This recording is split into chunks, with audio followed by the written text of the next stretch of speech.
Hello, everyone, and welcome back. I'm your host, Veteran Mountain Man, and it's another recap Saturday. So let's get discussing on the news.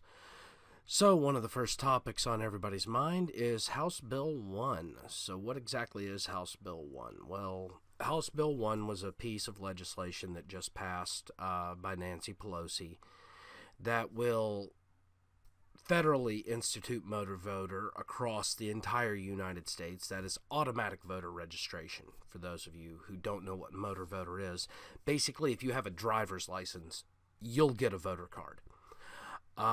This is dangerous. We've seen in states such as California, Texas, and even Oregon where illegals have been registered to vote. So what they're trying to do is circumvent the checks and balances in the guise of administrative mistakes, giving illegal aliens effectively the right to vote. Now, another thing that this does is it will actually mandate early voter activities in every state, no matter what. That means that they will have to open the polls whenever the federal government says. They will also have to accept absentee ballots with no causation whatsoever. Even though we've seen absentee ballots abused in Florida, California, Texas, North Carolina, New Mexico, we've seen paper ballot damage and massive issues in the state of Oregon, which only has vote by mail. You can't vote any other way except by a paper ballot in the mail. This effectively would open up a large amount of voting fraud. And also, House Bill 1 would take away the right to manage voting at the state level in favor of a federal dictated voting methodologies.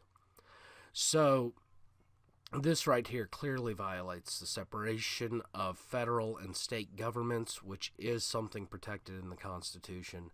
I don't expect it to pass the House, and I don't expect it to pass the Senate, and I definitely don't expect the President to sign it. However, this is really a shot across the bow, and we need to be cautious about this kind of stuff because it can become very dangerous.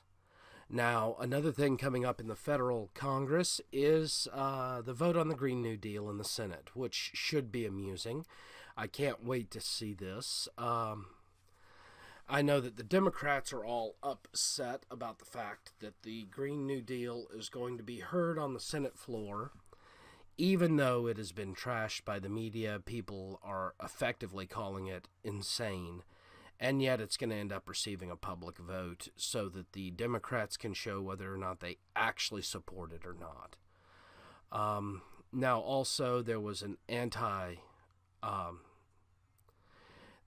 anti-abortion bill passed in the state of Tennessee this week. It's a fetal heartbeat law, and it has not yet been challenged in court. I am 100% sure it's going to end up in court. But it would bar abortions any time after a fetal heartbeat, except under specific clauses outlined very directly in the law. Now, South Dakota has also joined the constitutional carry movement, so this gives us Oklahoma, Kentucky, and South Dakota, all in the past few months, who have joined the idea that the Second Amendment is something that is unassailable and everyone has a right to carry a gun. Speaking of guns, apparently a 43-year-old individual in the city of Vancouver, Washington, was pulled over and shot.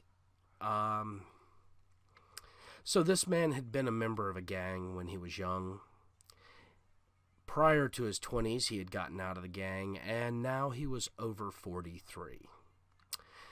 What this to me indicates is that perhaps there needs to be some better education and training of the Vancouver Police Department, because a man who hasn't had gang-involved activity or been implicated or discussed about or even associated with a gang for over 30 years at that point, 20, 30 years, he's not involved in gang activity likely. And you need some serious proof at that point to be trying to pull him over.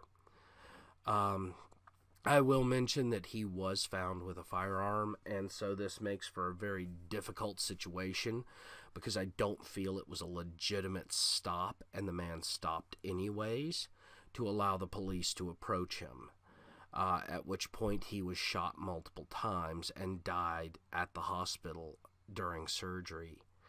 So this is a very bad situation, and we definitely need to back up and let more evidence come forward, and probably see about resolving some of the issues in the training and management of officers in the city of Vancouver, because this is the third time in 2 months that they've had an innocent man shot. And this is starting to show a pattern. It's not quite, oh my God, this is an emergency, but this is definitely something that the politicians should be concerned about, and the residents of Vancouver should be concerned about. I mean, you don't want cops creating law wholesale. You don't want them creating an activity level where they are judge, jury, and executioner. They need to be police officers. They need to be law enforcement officers. And that means that they need to be above reproach, which means they have to follow the law as well. Well, and of course, we're going to get to this last bit here, the anti-Semitism bill that became an anti-everything because white supremacy bill in the House. So what exactly happened here? Well, Ilhan Omar has made multiple anti-Semitic comments over the past month, and the Democrats finally brought forward a resolution bill to censor her. Well, then the Democrats decided that that was unseemly because it was targeting Ilhan. So they moved it to just a general rebuke of anti-Semitism. Well, then they added in Islamophobia. Well, then they added in Sikhs and Turks and Hindi. And eventually it blew up to the point of everybody's okay and shouldn't be discriminated except those evil white supremacists. This is really sad because last I checked, Ilhan Omar is from Somalia. She's most definitely not white. She's most definitely a Muslim, and she's most definitely anti-Semitic based off of her conversations on Twitter and her many tweets. And the point is that there comes a certain point where individuals show their true colors. And there also comes a point where you can't actually stop a person from being bigoted. And you have to learn what that point is, and at which point you just have to call them out, say they're bigoted, and move on, and remove them from the discourse. So the question now becomes is, how many more does Ilhan Omar get? She seems to be slipping up about every 4 to 6 weeks.